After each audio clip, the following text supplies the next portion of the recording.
আমি এখন মাননীয় সংসদ সদস্য মাওলানা দেলোয়ার হোসেন সাইদী সাহেবকে বক্তব্য রাখার জন্য অনুরোধ জানাচ্ছি।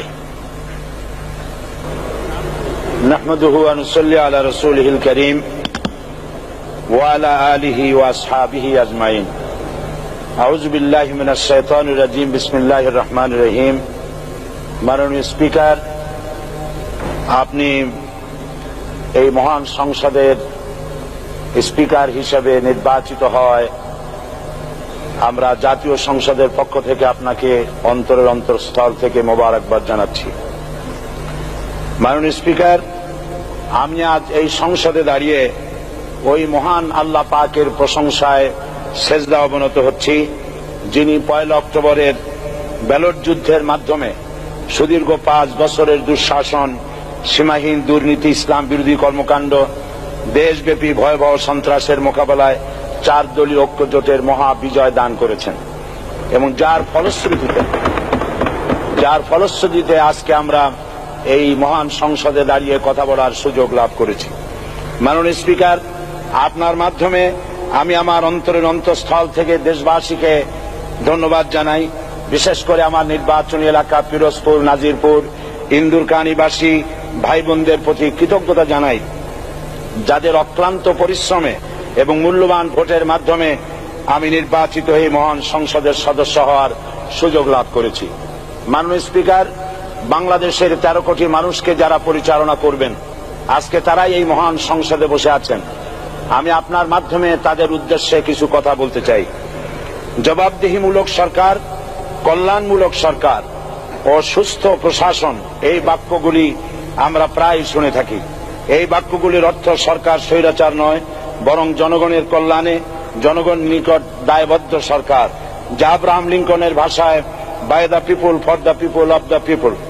বর্তমান পৃথিবীতে মূলত গণতান্ত্রিক দেশে এখন সরকারকে বিবেচনা করা হয়। এরূপ সরকারের জনগণের সার্বভৌম ক্ষমতার উৎস হিসেবে বিবেচনা করা হয়, অর্থাৎ সংখ্যাগরিষ্ঠ প্রতিনিধিদের প্রণীত আইনই হল আইন এবং নির্বাচিত হবার পর সরকার হয়ে পড়েন সমগ্র জনগণের, আর বিরোধী দল হয় ছায়া সরকার। মাননীয় স্পিকার, সরকারকে সঠিক পথে পরিচালনার জন্য বিরোধী দলকে অপরিহার্য বিবেচনা করা হয়।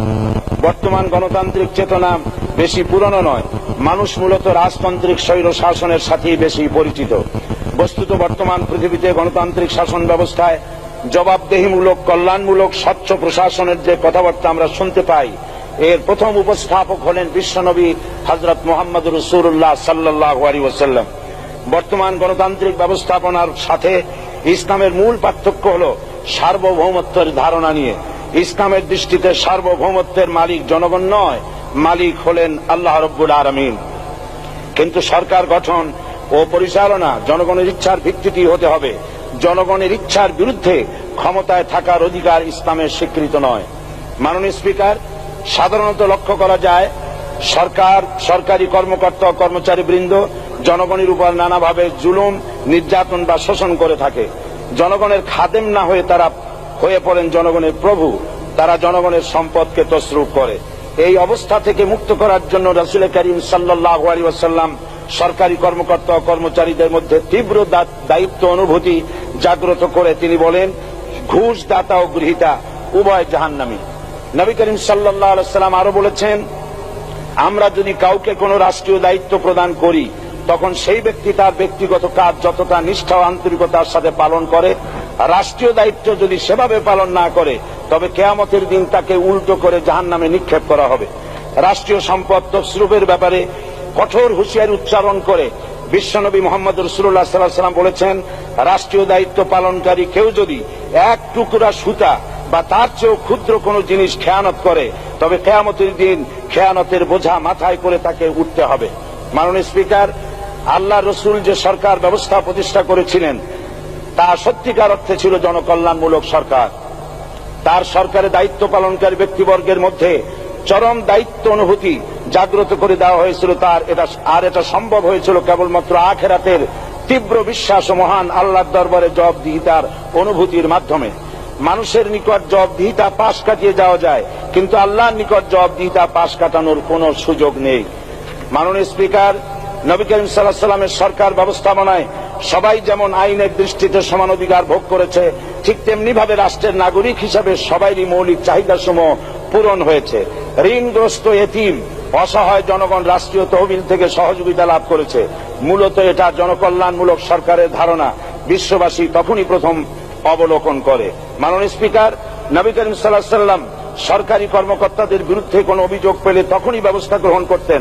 আইনের চোখে সবাই সমান এবং এ কারণেই শাসকদের আত্মীয় স্বজন কারো পক্ষে সম্ভব ছিল না জনগণের উপরে জুলুম করা। খলিফা ওমর রাদিয়াল্লাহু তাআলা আনহুর এক ছেলে অপরাধী প্রমাণিত হলে সে দণ্ডভোগ থেকে রেহাই পায়নি, এমনকি এতে তার মৃত্যুদণ্ড হয়েছিল। আবার খলিফা নিজেকে আইনের ঊর্ধ্বে মনে করতেন না, তাই বর্ম চুরির ঘটনা আলী রাদিয়াল্লাহু তাআলা আনহু কাজীর দরবারে সাধারণ ফরিয়াদির মতো উপস্থিত হন। নিজের ছেলে ও চাকরের সাক্ষী যথেষ্ট না হয় কাজী খলিফার বিপক্ষে রায় দেন। এখানে বিচার বিভাগ ছিল সম্পূর্ণ স্বাধীন এবং শাসন বিভাগের নিকট তার কোনো দায়বদ্ধতা ছিল না। মাননীয় স্পিকার, এসব হলো ইতিহাস। মুসলমান আজ অনুসরণ করতে চায় না তাদের অতীতের গৌরবোজ্জ্বল কর্মপদ্ধতিকে। সে এখন কাফির মুশরিকদের কিরানক স্বার্থ পূজারী আখেরাতে জবাবদিহিতা শূন্য বাগাড়ম্বর এক জাতি।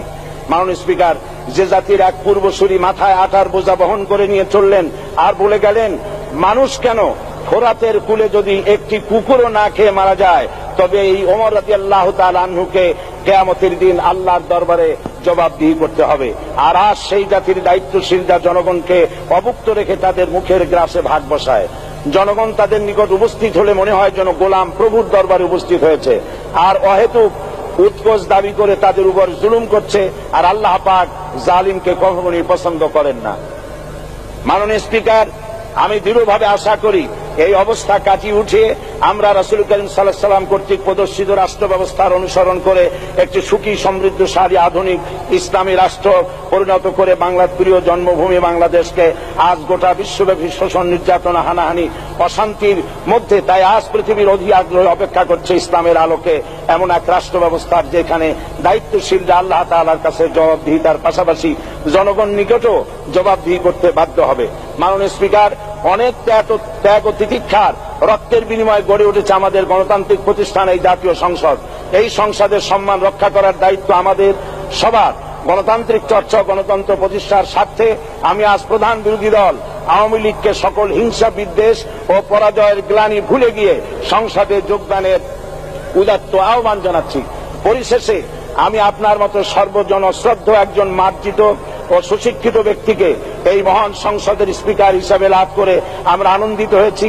আমাদের সংবিধানের সংরক্ষণ, সমর্থন ও নিরাপত্তা বিধান এবং আপনার অভিভাবক সুলভ নিরপেক্ষ আচরণ ও সংসদকে ধন্য করবে বলে আমরা বিশ্বাস করি। আপনাকে ধন্যবাদ। আসসালামু আলাইকুম ওয়া রাহমাতুল্লাহ। মাননীয় সদস্য মাওলানা দেলোয়ার হোসেন সাঈদী সাহেবকে আপনার তথ্যপূর্ণ ইসলামিক মূল্যবোধ সহ মূল্যবান বক্তব্যের জন্য ধন্যবাদ।